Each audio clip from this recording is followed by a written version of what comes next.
السلام علیکم. ہمارے چینل بیا اور مالا پر خوش آمدید. اگر آپ ہمارے اس چینل پر پہلی دفعہ آئے ہیں یا آپ نے ابھی تک سبسکرائب نہیں کیا تو بیا اور مالا کو سبسکرائب کرنا نہ بھولیے. میں بچوں کے ہاتھ کے دال چاول کھاؤں گا. گھر کے ایک گوشے سے آواز آتی. بچوں میری چوٹی تو کر دو. ایک پیار اور لاڈ بھری مزید فرمائش ابھرتی. بچوں ناشتہ بنا کر نہیں دیں گی ورنہ میں بھوکا اسکول چلا جاؤں گا. ایک اور لاڈو دلار کا نرارا انداز صبح سویرے آنگن میں چڑیوں کے شور کے ساتھ سننے کو ملتا تو کسی لب پر مسکراہٹ ہوتی, کسی کی آنکھوں میں خوشی جگنوؤں کی طرح چمکتی دکھائی دیتی. بچوں بچوں بچوں, صبح شام, شام سے رات ہو جاتی, یہ نام کوئی 1000 بار سماعتوں کو سننے کو ملتا. اس نام نے اتنی شہرت پا لی تھی کہ موصوفہ کا اصل نام کہیں پس منظر میں چلا گیا. شہرت کی انتہا یہ کہ اب تو ماں باپ بھی اصل نام فرخندہ بھول کر بجو ہی پکارنے لگے تھے.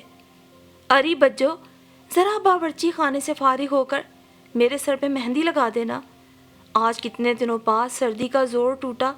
سورج نے منہ دکھایا ہے تو سوچا لگے ہاتھوں بال بھی رنگ لوں. اماں فرمائش کرتی. بس اماں 5 منٹ ابھی آئی. پیار بھری فرمائش کا جواب بھی نہایت تابعداری سے دیا جاتا کہ اماں کے کلیجے کو ٹھنڈک پڑ جاتی. بچوں ذرا فارغ ہو کر ایک کپ چائے تو بنا دے, سر درد سے پھٹا جا رہا ہے. مہندی سے لتھڑے ہاتھ دھوتے دیکھ کر ابا میاں کو جب اطمینان ہو جاتا کہ اب وہ فارغ ہو گئی ہے تو وہ خود بھی پکارتے. ابا چائے کا پانی چڑھا دیا تھا, بس تھوڑی دیر اور. وہ مہندی والے ہاتھ دھوتے نہایت خندہ پیشانی سے جواب دیتی تو باپ خدمت گزاریوں پر ہاتھ اٹھا کر دعائیں دینے لگتا. ابا کتنی بار کہا ہے کہ کھانا دکان پہ وقت پہ کھا لیا کریں, اب تو سر درد کرے گا. چائے کی پیالی کے ساتھ سر درد کی دوا دیتے ہوئے بچوں نے پیار بھری خفگی دکھائی کہ ابا میاں کو اپنا آپ چھوٹے بچے کی طرح لگنے لگا. اب جلدی سے چائے ختم کریں تاکہ سرسوں کا تیل گرم کر کے آپ کے سر پہ مالش کروں, کم از کم نیند تو سکون سے آئے گی. باپ کے دل کی خواہش جو وہ بیٹی کی مصروفیت کے باعث زبان پہ نہ لا سکا تھا, بچوں نے خود ہی اظہار کیا کہ باپ کا دل خوشی سے جھوم اٹھا. جیتی رہ میری بچی, سدا خوش رہ. ہر چھوٹے بڑے کی زبان پر بجو کی توصیف, ہر لب پر بجو کے لیے دعاؤں نے اسے گھر بھر میں معتبر بنا دیا تھا. وہ 5 بھائی بہنوں میں سب سے بڑی تھی. وہ ایسی بڑی بہن تھی جو شاید پیدائشی بڑی تھی. اس نے بہت چھوٹی عمر میں ہی گھر سنبھال لیا تھا. بہت سے چھوٹے بہن بھائی تو اس کی گود میں ہی پلے تھے. کسی کا فیڈر, کسی کے کپڑے دھونا, نہلانا, کسی کے جسم پہ تیل کی مالش کرنا, اماں کو رات دیر تک دبانا. یوں لگتا تھا کہ بچوں جیسی اولاد اللہ کی طرف سے ماں باپ کے لیے انمول تحفہ تھی. مگر اکثر ایسا ہوتا ہے کہ کسی کی شہرت, کسی کی بڑائی دوسرے کو کھولانے لگتی ہے. خواہ دل میں حسد اور جلد کے جذبات بھی نپنے لگتے ہیں. دل میں کینہ اور بغض کا ہجوم لگ جاتا ہے. ایسی ہی نفرتوں کا ہجوم بچوں سے چھوٹی نازیہ کے دل میں لگ گیا تھا. نہ جانے کیوں اس کی سماعتوں کو یہ لفظ بجو چڑھانے لگا تھا اور اس نام کی صدائیں زہر لگنے لگی. بجو تو خود اس کی بہت مددگار تھی. اس کا ہوم ورک کرنا, اس کے کپڑے استری کرنا, ناشتہ بنانا, کون سا ایسا کام تھا جو اس کا بجو نہ کرتی تھی. ہائے چھوٹی, کھانا کیوں ٹھیک طرح سے نہیں کھایا؟ طبیعت تو ٹھیک ہے نا؟ نازیہ کو بے دلی سے کھانا کھاتے دیکھ کر بجو کی اپنی بھوک اڑ جاتی. اس لمحے تو اس کے اندر سے سچ مچ کی ماں نکل آتی جو اپنی بھوک بھول کر اپنے پیاروں کی فکر میں نڈھال ہوئی جا رہی تھی.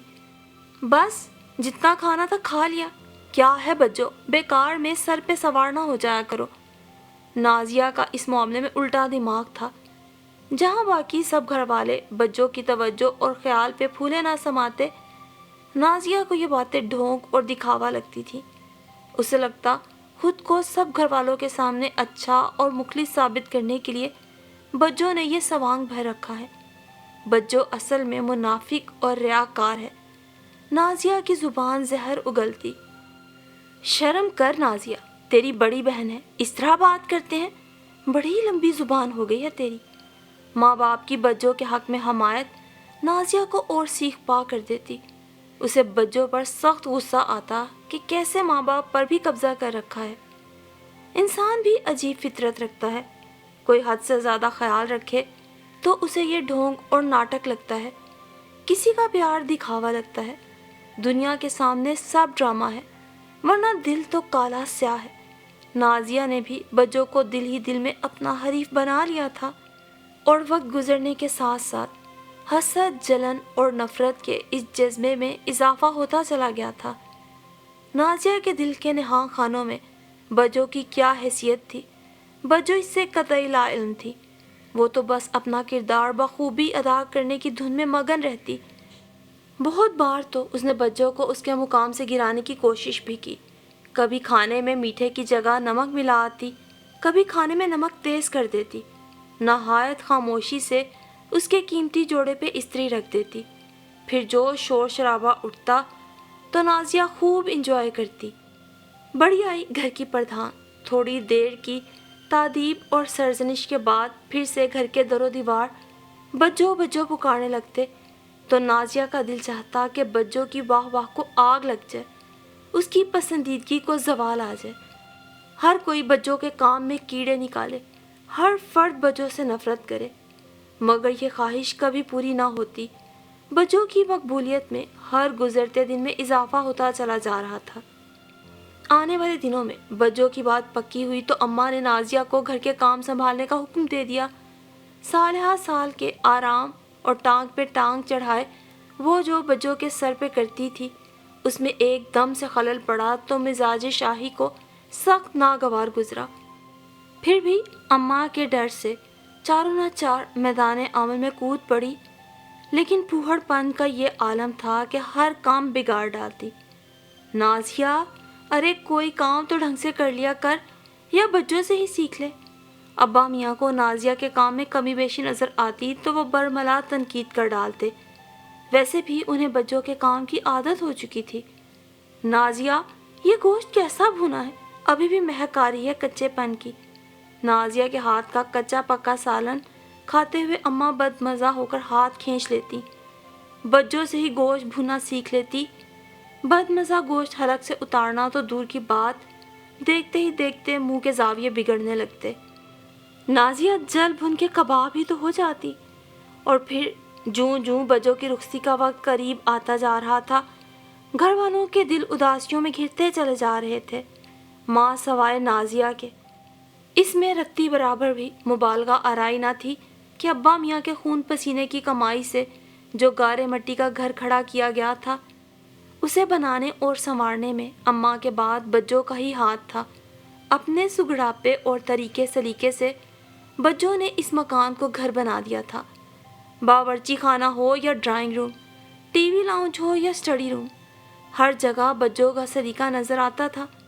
نہایت کم عمری میں ہی تعلیم کے ساتھ گھرداری کے شغف نے بجو کو سگڑ بنا دیا۔ پھر احساس ذمہ داری نے اماں ابا کے بعد گھر میں سب سے بڑی ہونے کی وجہ سے عمر سے پہلے ہی انہیں سمجھداری عطا کر دی۔ شروع کے چند سال جو بچپن کی شرارتوں میں گزرے سو گزرے، مگر سمجھ آتے ہی وہ گھرداری میں جت گئی۔ کچھ کام تو اماں سے سیکھے اور باقی اضافی کام تو جیسے خدا داد صلاحیت تھی۔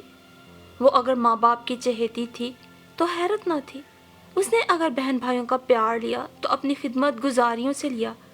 اگر انصاف کی نظر سے دیکھا جاتا تو بجو نے پہلوٹی ہونے کا کبھی ٹیکس وصول نہ کیا، نہ ہی گھر والوں کو اپنے روب سے دبا کر رکھا۔ وہ تعریف سمیٹ رہی تھی تو بالکل حق پہ تھی، محبت کما رہی تھی تو اس کی ذاتی محنت تھی، اور ان سب چیزوں کے علاوہ خوش مزاج اور خوش اخلاق بھی ایسی کہ کبھی کسی کو یہ نہیں جتایا کہ وہ سب پر احسان کر رہی تھی۔ وہ تو سب گھر والوں کا خیال اپنا فرض سمجھ کے رکھا کرتی۔ اس کے مطابق اللہ نے اسے پہلی اولاد پیدا ہی اس لیے کیا تھا کہ وہ گھر بھر کے کام آتی۔ گھر کی ذمہ داری اس پہ آئی تھی اور وہ یہ ذمہ داری نہایت خوش اسلوبی سے نبھا رہی تھی۔ حد ہوتی ہے اماں، ایک تو سارے گھر کا کام کر کر کے کمر توڑو اور پھر سب کی باتیں بھی سنو۔ نازیہ اکثر بے جا تنقید سے دل برداشتہ ہوتی تو اماں کے سامنے احتجاج کرتی، آپ سب کو نا بجو کے سوا کسی کا کام پسند ہی نہیں۔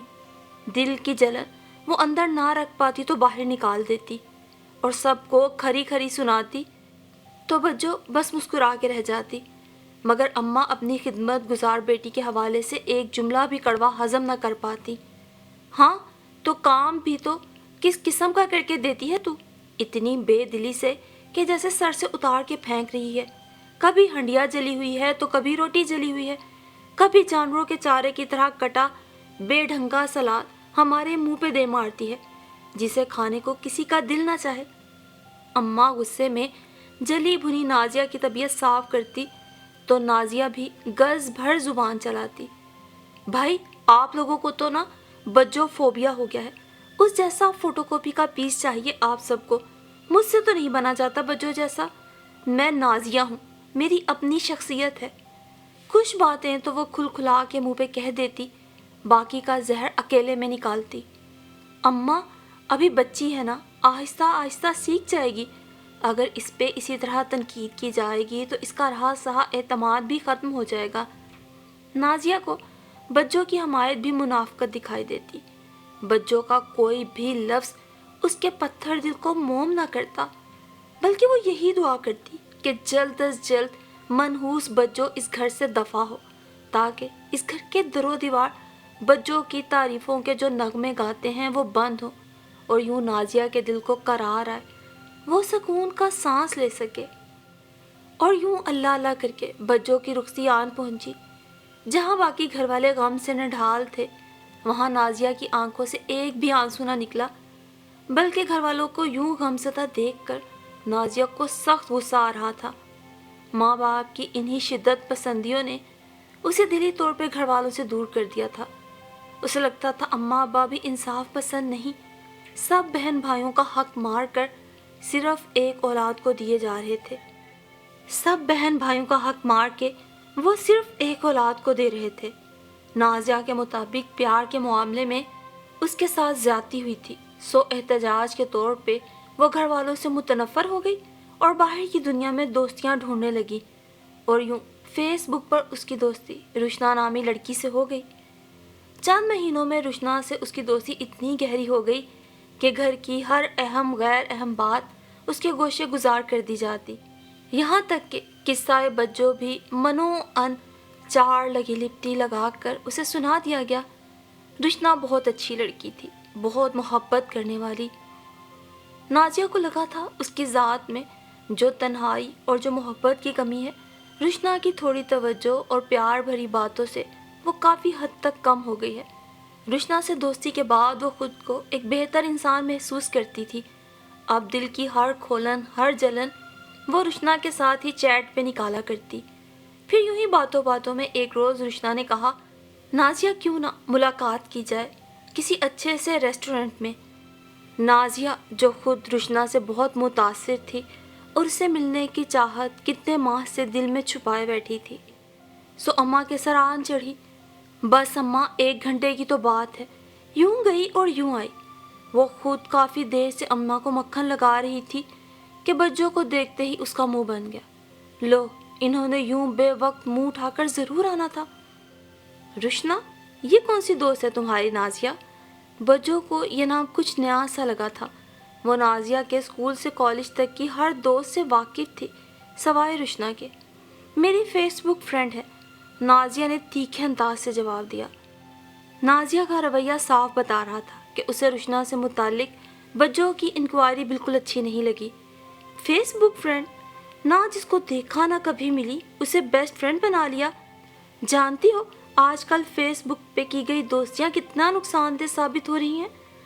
ہمیشہ کی نرم طبیعت بجو کو اس بار بھی اپنی بھولی بہن کی فکر ہوئی تھی، جو غصے کی تیز تو تھی مگر قدرے احمق بھی تھی۔ بجو کو خدشہ تھا کہ کہیں دوستی کی آڑ میں کوئی دھوکہ نہ کر جائے۔ وہ جانتی تھی کہ نازیہ ہمیشہ دوستانہ مزاج رہی تھی، مگر یہ فیس بک فرینڈ اور وہ بھی بیسٹ فرینڈ، بجو کو یہ بات ہضم نہ ہو رہی تھی۔ ایک تو تو بچوں آپ کا ہر معاملے میں ٹانگ اڑانا ضروری ہوتا ہے.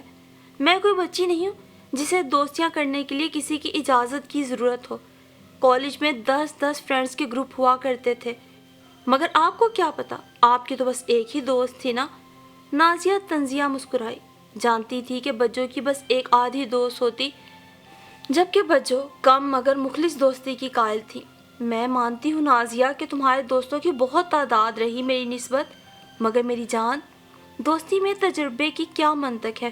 میرے نزدیک تو ہر دوستی ہی نیا تجربہ کرواتی ہے. ایک شخص کی دوستی کو دوسرے پر پرکھ کر ہم اس کی شخصیت کو نہیں جان سکتے. ہر انسان دوسرے سے مختلف ہوتا ہے, اور پھر یہ دوستی ایک بار بھی ملاقات کے بغیر ہوتی ہے. بجو کو یہ بات اندیشوں میں مبتلا کر گئی تھی, مگر رقابت کی ماری نازیہ بجو کے ہر اندیشے کو جوتی کی نوک پہ رکھتے ہوئے بیش قیمت تحائف لیے رشنا سے ملنے جا پہنچی. مگر وہاں جا کر انکشاف ہوا کہ اس کے تحائف کی تو رشنا کو ضرورت ہی نہ تھی, کیونکہ رشنا اصل میں راشد نامی نوجوان تھا. انسٹاگرام پہ لگی نازیہ کی تصاویر دیکھ کر اس نے خود رشنا بن کر نازیہ کے سامنے اپنے آپ کو دوستی کے لیے پیش کیا تھا. یہ انکشاف نہایت بھیانک اور بالکل بجو کے خدشوں کے عین مطابق تھا. نازیہ اپنے طور پر تو جان بچا کر واپس آ گئی, مگر راشد اتنی آسانی سے ہاتھ آیا شکار چھوڑنے والا نہ تھا. ہراساں کرنے کا ہر طریقہ اپنا کر وہ نازیہ کو ملاقاتوں پہ اکسانے لگا اور انکار کی صورت میں خطرناک نتائج کی دھمکیاں دینے لگا. نازیہ کی تو راتوں کی نیندیں اڑ گئیں. وہ تو گھر میں کسی سے اس موضوع پر بات بھی نہیں کر سکتی تھی. ویسے بھی بجو کی نفرت میں نازیہ نے گھر میں کسی کو اپنا دوست بنایا ہی کب تھا کہ کسی پہ اعتماد کرتی. اعتماد تو صرف ایک رشنا پہ کیا تھا, اور نتیجہ آج سامنے تھا. راشد کی طرف سے بلیک میلنگ کی مہم نے تیزی پکڑی تو فکر و خوف کے بادل نازیہ کے چہرے پہ چھا گئے. کیا بات ہے چھوٹی, کوئی پریشانی ہے؟ بنا کچھ بتائے اس کے اداس اور پریشان چہرے کو دیکھ کر اگر کوئی جان پایا تو وہ بھی صرف بجو تھی.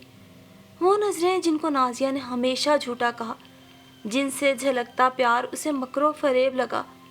اسے لگتا ماں باپ کے سامنے عظیم بننے کے لیے بجو نے یہ عظمت کا چولا پہن رکھا ہے.